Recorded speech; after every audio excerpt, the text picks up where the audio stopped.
Hello, everyone, and welcome to the Body Wisdom Podcast, where we discuss mind-body connection. My name is Tami Bulmash, and I'm excited about our very special guest today, Adrian Farrell. Adrian first came to the Alexander Technique in 2002 because of chronic back, neck, and shoulder pain gained from long hours sitting at a computer workstation. At the time, he was working as an IT consultant for investment banks and stockbrokers and found the high demands of the job made taking care of himself as he worked at the computer very difficult. It was a chance encounter with a ballet dancer at a party that led him to discover the Alexander Technique. Having spent years seeing various osteopaths, and what immediately appealed to him was that he could learn to take responsibility for himself instead of being passively treated for symptomatic pain without truly addressing the cause.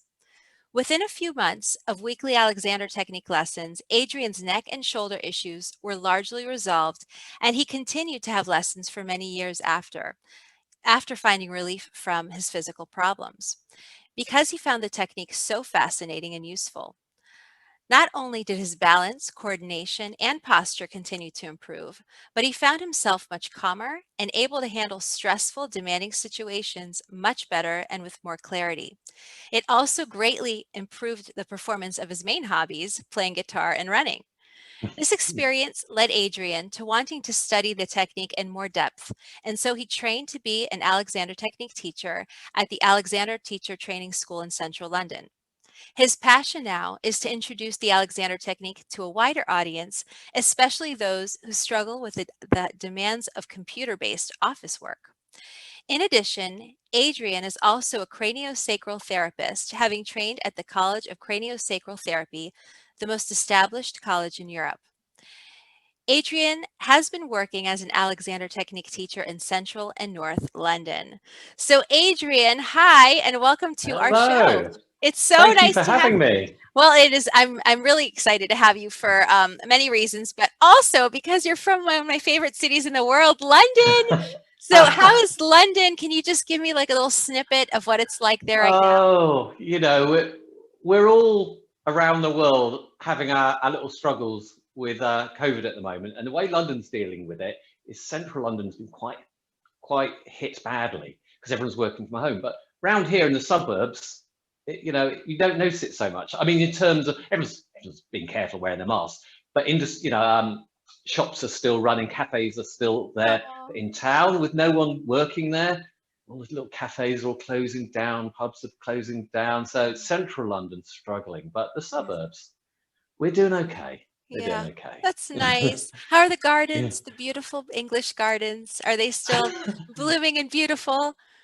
No, it's autumn. But it always There's- rains. That's not fair. It always rains. When I lived there was like maybe 2 weeks of sun in the summer. So, No, that's not true. This isn't Manchester where it does always rain. And no, it's not Florida where it's always sunny either. But yes. Oh, it's not. It's not always sunny. it is a bit hit or miss. We do have weather rather than climate, yes. Yes. Oh, I miss it. I just hearing your accent takes me back. So it's very nice to just talk to you and to get to chat with you. I've actually been in touch with you for quite a few years, but now it's like the first time that I actually get to have you on a podcast and see you face to face. So this It's is the pretty first time exciting. we've spoken face to Yes, face face to rather than face. just Facebook. Yes, Yeah. that's true. Facebook and yes, yes. So Adrian, I'm really excited to have you here, and I want to talk today about your wonderful article that you wrote that was originally published in the Huffington Post UK, and it's called "The Core Strength Myth." And once you shared that article to our Body Wisdom publication, it went viral, and that was on the platform Medium, and that certainly helped out our publication and brought more awareness to the technique. Um, and I'd like to ask you to explain a little bit about your article and what is core strength and why do you think it's such a hot topic? Well, what is core strength is an interesting question because the first question is, what is a core? Yeah. It's actually one of my bugbears about the subject is an ill-defined term in the first place. So what is a core? Obviously, you ask different people, you're going to get a different answer. And it's very loosely defined around stomach muscles and stuff. Mhm. So one of the problems of core strength is ill-defined term.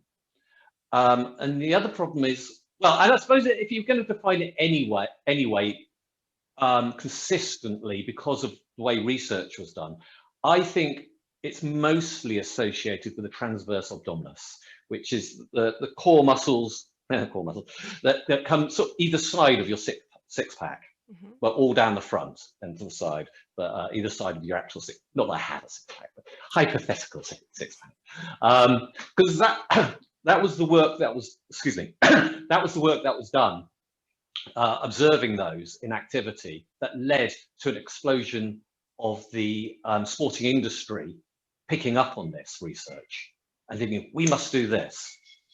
Research suggests this is a good thing.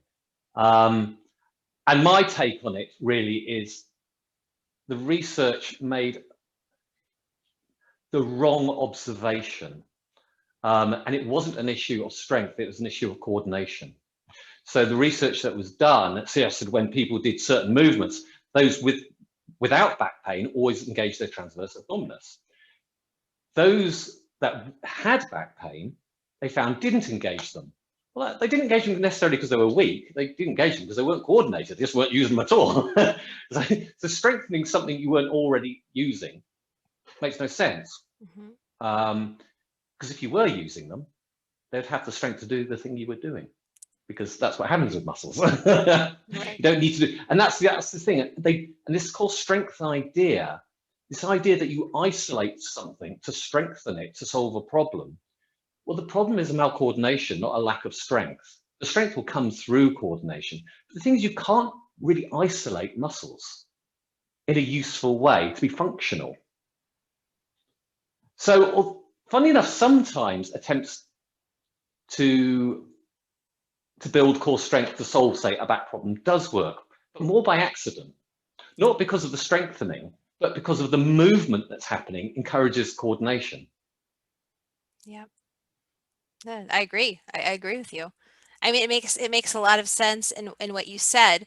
But why do you think that this notion of core strength, why do you think that despite the fact that it probably hasn't been well researched or thought out before it became this hot topic, why are people so preoccupied and interested in it? Well, I don't know. I wasn't aware that people were, to be honest, until it went viral. It is a hot topic because Yes. people are Yeah. reading about it. It wasn't a hot topic before. I wasn't aware of it being one before I Hmm. wrote the article. Um, my assumption is people take an interest in it because of personal experience of not quite getting the results they think they should be getting from core strength. Hmm. Because if it worked, everyone would be happy. Yes.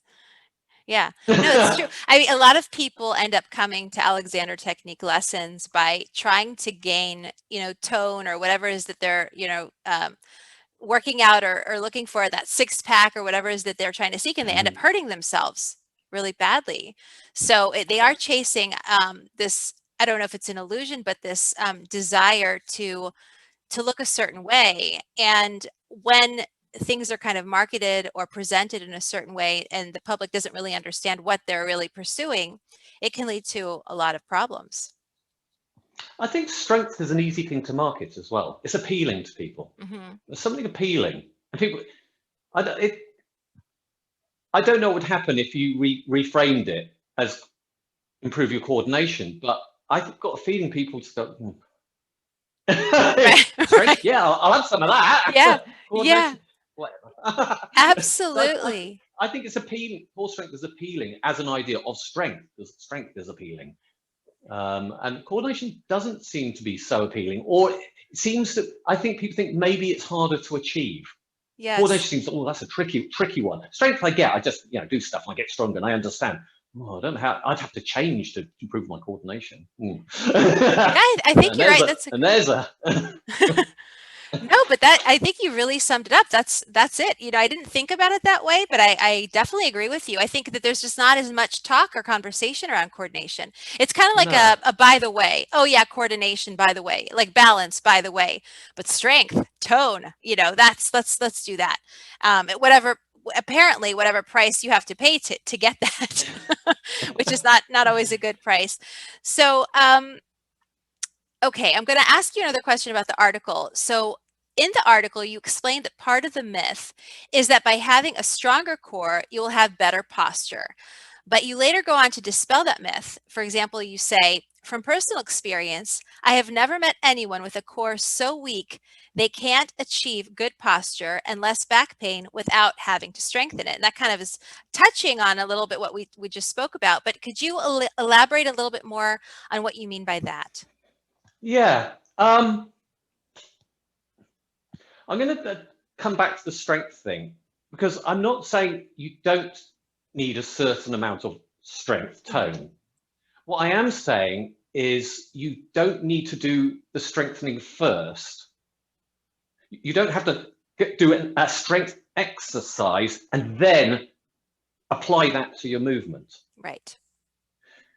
So when I say a core so weak they can't improve their posture, they can improve their posture. And that's another, you know me, I don't like the word posture, the I word know. poise. I know. I know. And this is another longer conversation. We need to get rid of the idea of posture, because that's one of the problems with core strength. It gets rid of your poise. If you don't have poise, your postural reflexes are gone. You're going to end up with discomfort because you're held. Anything that's held is not a good thing. Mhm. But so when I use the word strength in the article, I'm generally talking about excessive strength for its own sake. Obviously, muscles need to be used. My argument is that if those muscles are currently weak, by improving your coordination, they will have to be used, and they will get strength through that use of coordination. So normal functional movement will give you the strength to do normal functional movement. Of course, there's always caveats.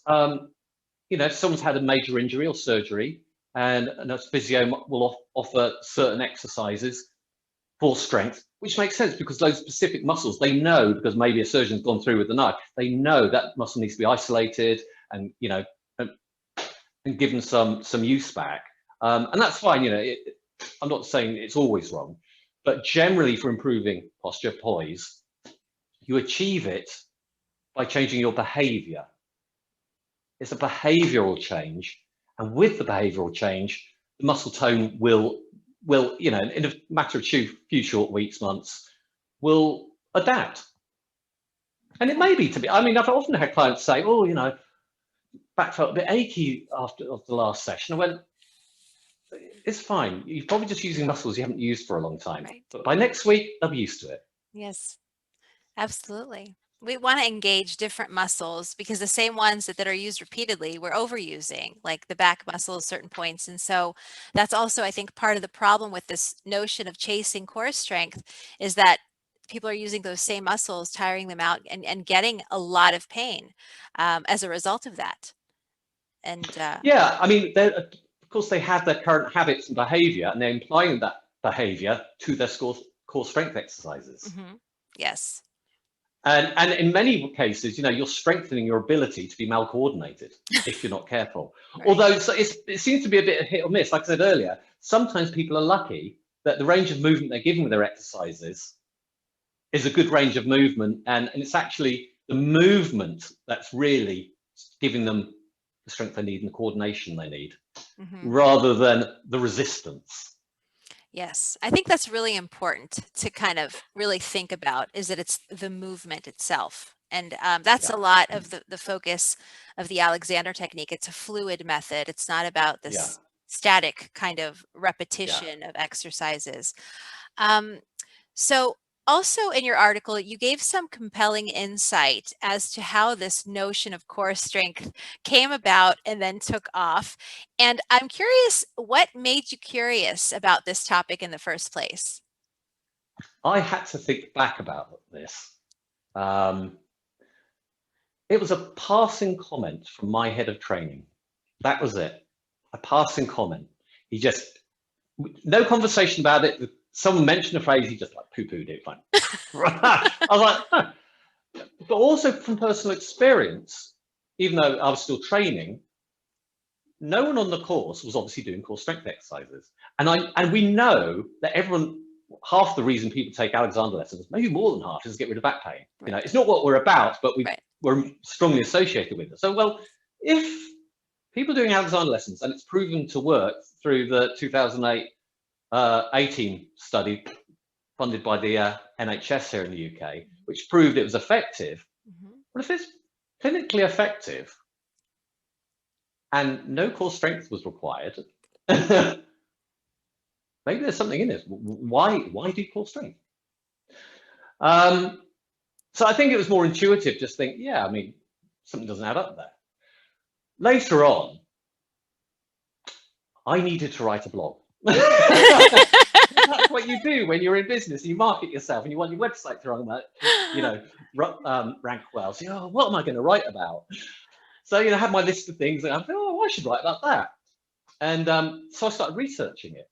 So I didn't have a great deal of knowledge beforehand, if any, to be honest. But once I started researching, all these articles started coming up.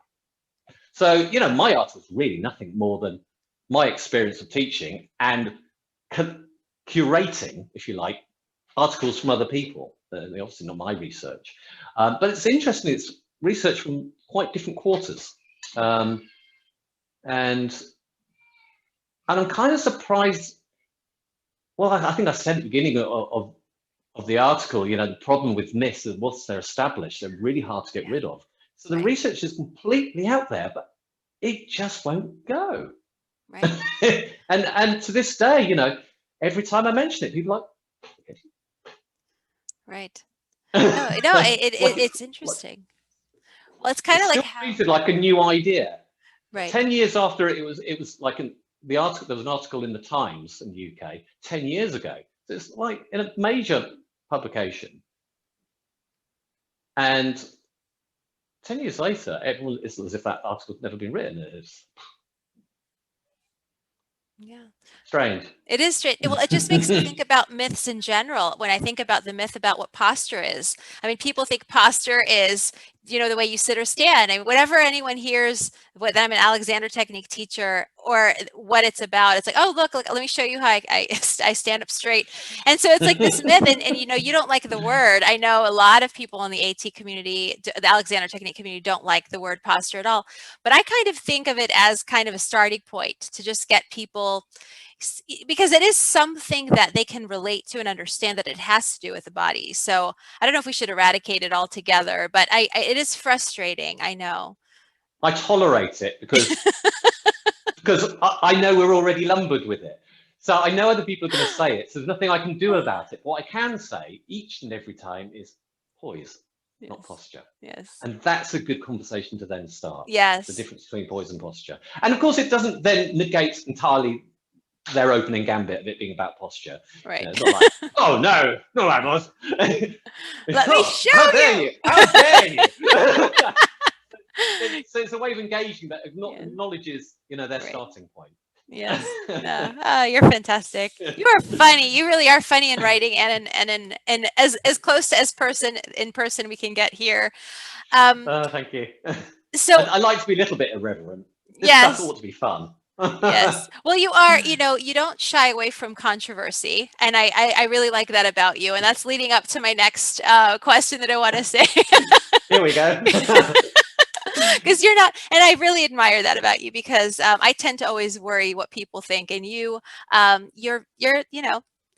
what you think and you're okay with that, and I like that about you. But so I imagine that some of our listeners that are either listening or watching this, because we also have a YouTube channel, they may have partaken in a Pilates class or yoga, and this topic might be a bit disconcerting for them because they may have had good experiences with it. They may be very attached to it, like it.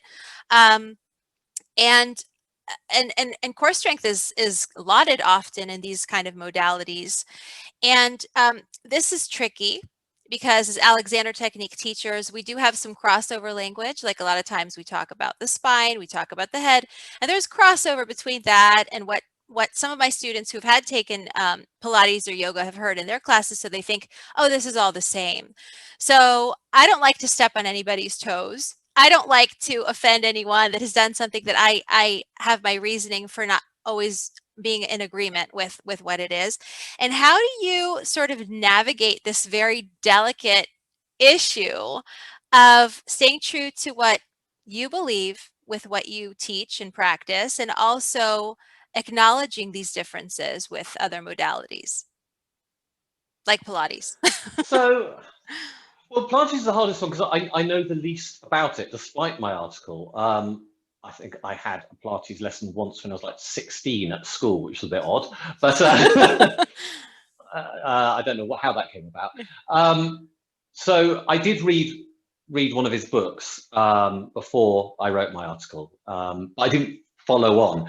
And maybe I think one of the problems with the article is it does look like I'm trying to single out Pilates, and I didn't really mean to as such, but we can't deny there's a history there. Mm-hmm.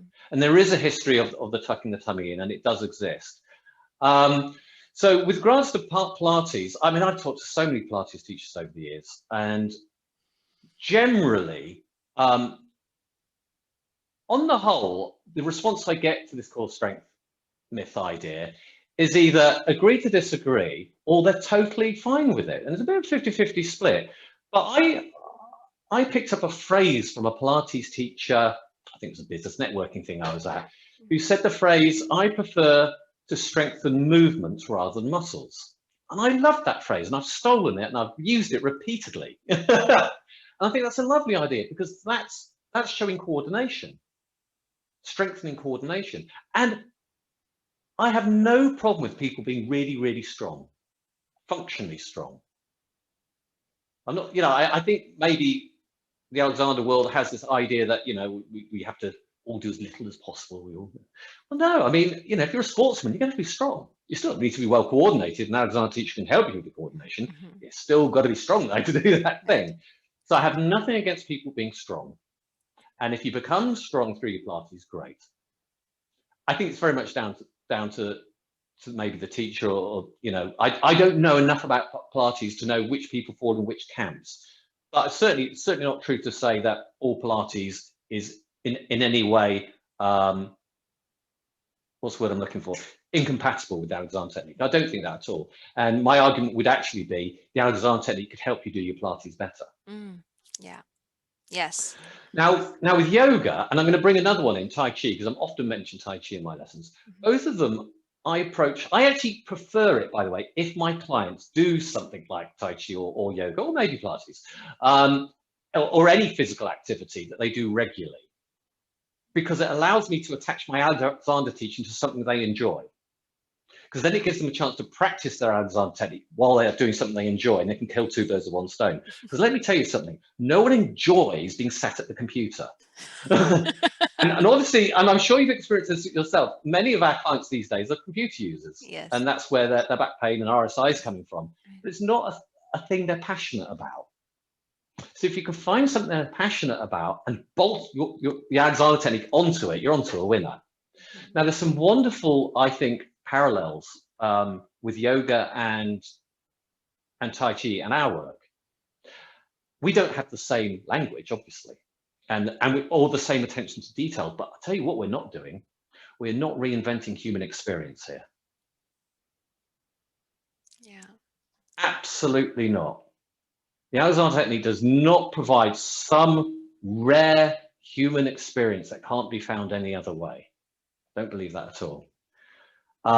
In something like Tai Chi, so they have this cultural idea of Chi, the flow of energy. No, I don't personally believe there's a mystical energy called Chi that that science has yet to find. But I'll tell you what it is. I would, from an Alexander perspective, I would say that's a coordination of thinking and movement. It's that flow. Yes. And they do it in a way that we would call inhibited, a lack of reaction to the stimulus of doing their moves. So there's a smoothness, there's a flow to it, and we're looking for exactly the same thing, The only difference is they end up with kick-ass moves and we don't. Right. And also, they spend a lot longer, it takes them a lot longer to achieve it, because they haven't got the specifics of human physiology, understanding of the startle reflex, etc., to recognize these are areas you could be looking at to improve your stance and your form in your Tai Chi. Now, I think a lot of that's true in yoga as well. They're looking.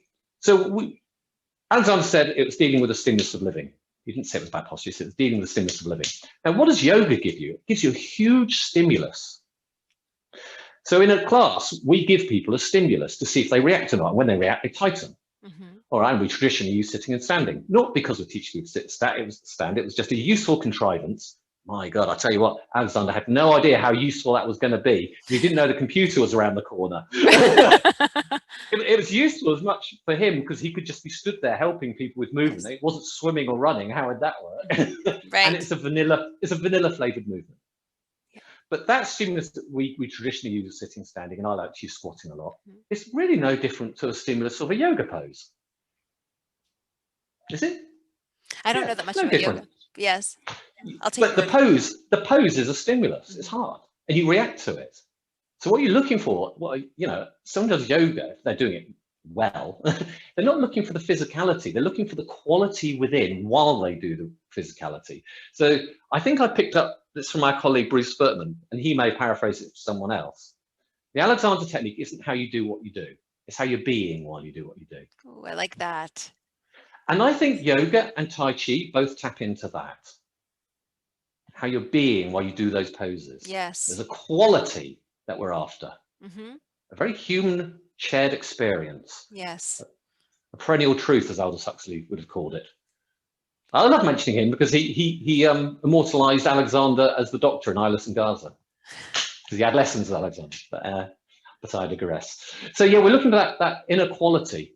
And I think we share those things. And if I can get my clients and people I talk to understand that it's a shared experience, but there are ways, particular tools within the Alexander technique that help you improve that quicker, I think we're on to a win. Mm-hmm.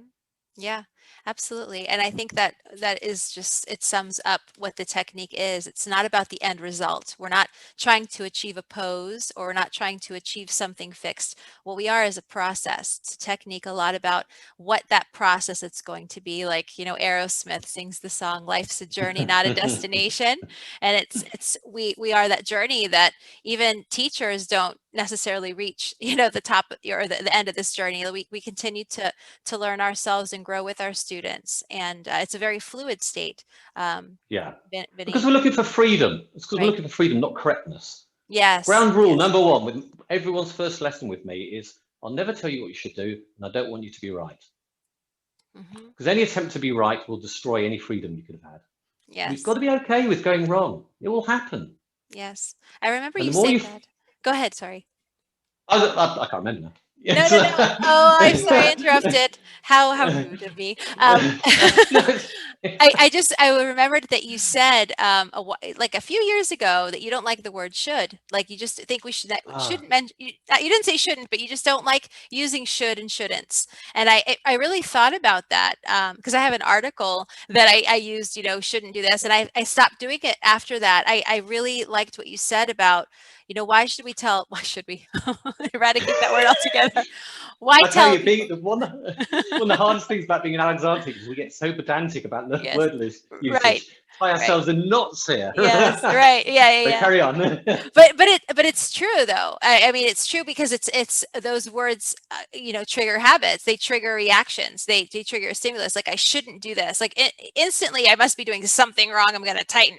You know, or you know, you have the students that ask, you know, during lessons, so how do I do this at home? Is this how I stand? So is this how I sit? Is this how I do this so that I can do this at home? And then, you know, and then because that's what they're used to doing. They're used to in classes replicating those poses, those positions. And so, and that's why this technique, you know, I think is not world famous like Pilates or yoga, is that we don't give people this this picture that a snapshot of what we are, where they can compartmentalize, and it's more demanding of the students. It's a commitment.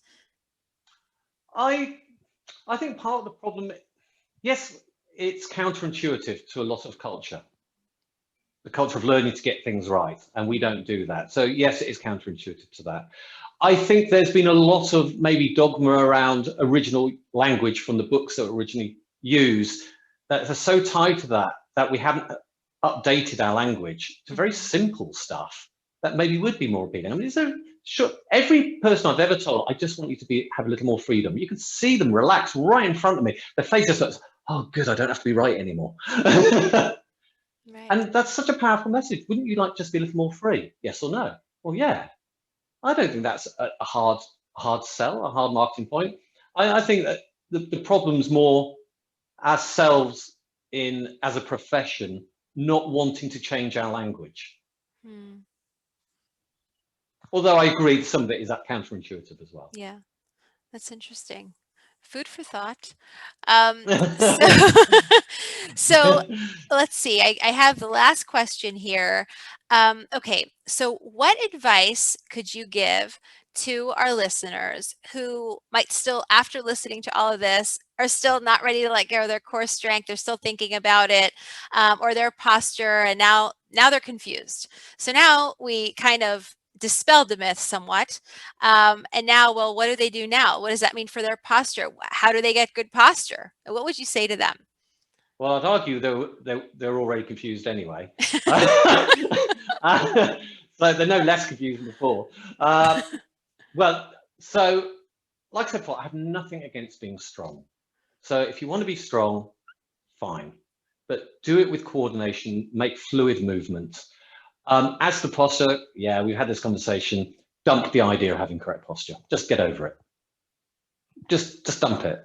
Just clear as that. Go, if I want good posture, the only way I'm ever going to have it is by never trying to get it. Yeah, I love that. Because the posture isn't the thing. The posture is a byproduct of your engagement with yourself and your environment and gravity. You don't do good posture. You don't do your breathing. You don't have to breathe. You will be breathed. You don't have to do poise. You will be poised. It's the default setting after millions of years of evolution. You don't do it. All you need to do is stop doing bad posture. Mhm. And we do bad posture because we live in an environment none of us were evolved for. We evolved, for savanna and forests and then the human species went, aren't we clever? We've created this new environment. And rather stupidly, we let this new environment be the boss of us. Like, well, maybe we're not so clever after all. That's where and I think Alexander alluded to that actually. That our environment has changed and we haven't adapted to it. And his technique is helping us to adapt to the environment that we've chosen to create. Mhm. Just to finish the story of human evolution, of if we're going to change our environment, then maybe we should learn to use it and the demands it puts on us. I love that. Oh, food for thought, Adrian. This is wonderful. Mhm. So, Adrian, thank you so much. I have enjoyed this. I have learned a lot. I love your phrases, and I can't wait to watch this podcast again and take some notes because I love some of the expressions and phrases that you've used. I'm going to quote Adrian Farrell in my next article. Adrian, is there anything that you would like to say? Anything you'd like for the listeners and viewers to know? Anything to take home with them to think about some more? Yeah, I've got one big take home. Okay. And I'm not original on this. I was beaten to it, but I did come to it by myself independently and then discovered after the fact that I was beaten to it by several decades. About how to deal with your poise and your posture. Whenever I say posture, I mean poise because Mhm. I can't stop just using the word. Right. If you want to improve your poise and posture, you have to be aware of the space you're in because your poise, your posture is the outer manifestation of your engagement with your environment. And you know that's the case because I've obviously not been doing it right now because I've got a screen in front of me because I know better. But most people faced with a screen do this. And the reason I do it is nothing to do with gravity. And you can tell it's nothing to do with gravity because if I ask them to stand up and I send them a text, they can reply to that. They go, you stood up, there's no furniture now. Right. It wasn't furniture. They do it because you follow your attention. You go where your attention is. So if you want to have good poise, you need to be aware and engage with your environment because it's your reason to move. You do not move because you have arms and legs. You move because you have space to move in. We've evolved arms and legs in this form because the central nervous system requirements are better engage with external space. So I would recommend, you'd notice actually, people walking down the street, they're just staring down there. So that's because that's why they're the slump, because that's where they're looking. But if you stick in a forest, they go, oh, hey, this is nice. This is lovely up in the mountains. And their behavior changes. Because their thinking's changed, because their engagement's changed. So if you want to change your posture, change your thinking of the space you're in, and the space people are least aware of is above and behind them, because the eyes are so dominant. So a little trick, I'm not suggesting you have to go around being aware of your peripheral vision all the time, not at all. There's no way to be all the time. But as you walk to the shops or whatever, have a few minutes of purposely being aware of your peripheral vision. It takes off the concentration of the mind, because the eyes are always seeing the light that comes in. It's just whether your brain's paying attention. So it softens the mind, but it makes you more engaged. I also say use your ears, because your ears tell you about space above and behind you, and just feel embedded with your environment, feel part of it. And then that state of being will be reflected with, hopefully, better posture and poise. An interesting observation I've made about the congenitally blind, they don't stoop. Have you ever seen someone with a walking stick or a guide dog stooping? I haven't. No. Never. That's And weird. I think the reason for it, if you close your eyes, your spatial awareness is everywhere, and they inhabit that. But with vision, you can get very tunneled without, and that's why we look at the screen and come forward. And that's my take on it anyway. That that experience of having eyes closed, I suddenly feel like all the spaces around me is equal. Therefore, I inhabit it equally. That is fascinating. I didn't think about it that way, but now when I think about the people that I've known who are blind and who also I've seen with a walking stick, you're right. They're more directed. There's little reason for them to come down. So the guy that beat me to this is David Gorman, and he has a website. I think he's called it Learning Methods or something like that. Funny enough, my first ever Alexander teacher, Lynn, who still lives around the corner from me, she was one of the people that told me, you sound just like Dave Gorman, because she used to work with him. I thought, do I? No. So he did beat me to it, but I'll tell you why I came up with it. It was actually something Alexander said.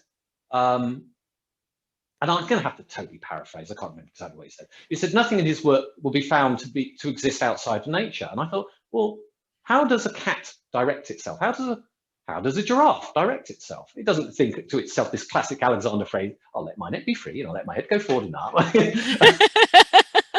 Right. No animals thinking that. So how are they directing? Oh, well, they're just engaged in their environment. They go where their engagement is. It's as simple as that. Ah, yes. When you think of it that way, it's kind of sad where's our attention going? It's yeah, like you What is mentioned. a window without a wall? It has no context. What are we without space to move in? Everything we do should be about space and not worrying about individual muscles and joints and stuff. Because whenever we concentrate on ourselves, we always interfere. Yes, Always. right. We get in our Which own is way. why when people try to improve their posture, they posture themselves by concentrating themselves and tighten. It's interference of the postural reflexes. You don't have to do that. It does you, like your breathing. Right. That's a big last take, isn't it? Yep. That's a big final. Right. Well, I think Alexander said, don't focus on the breathing. I don't remember the exact quote, but it was, don't mention breathing, I think, or something like that. I've had a lot of clients who are meditators, and it's a bit of a sort of a bugbear for me, this idea and they say it with well-meaning, but says, oh, focus on your breath as you meditate. And of course, you and I know from human behavior, from our Alexander understanding, that people are going to concentrate on it and they'll interfere with it. And the language needs to change. And I've never met someone who meditates who hasn't had that experience.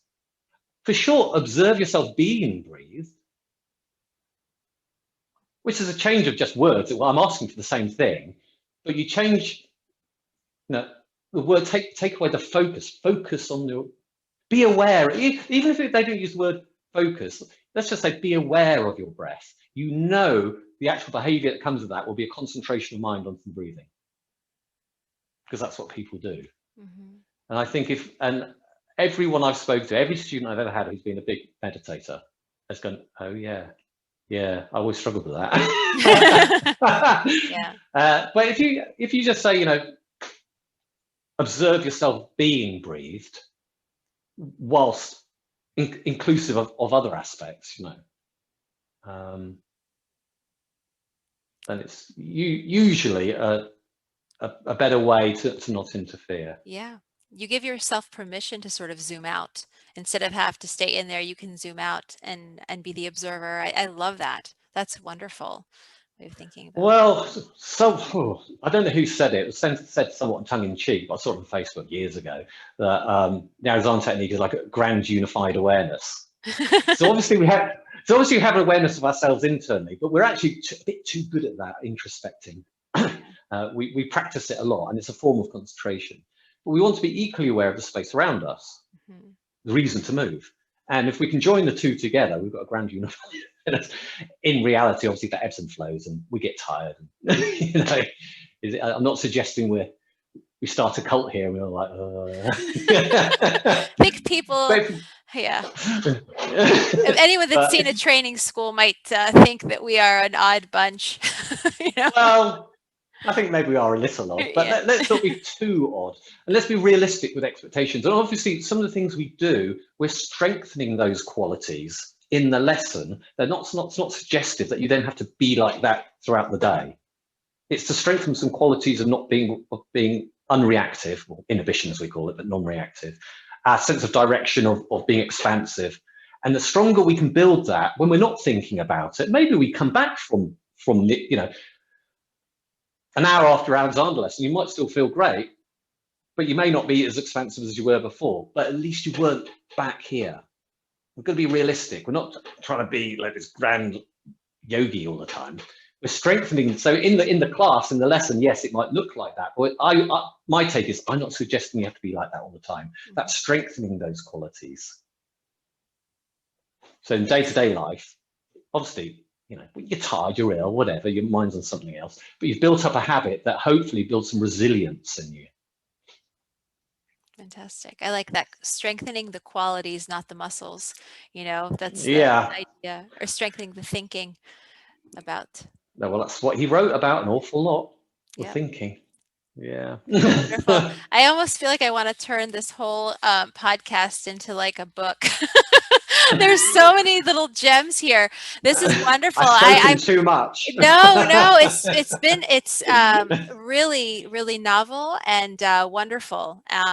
And I am really grateful that you came today and joined us. I had a wonderful time. I learned a lot from you, Adrian. And thank you. Thank you so much, all the way from It's been an Florida to you. absolute pleasure. Thank you Thank, so much for inviting me. Take thank you. care. You too.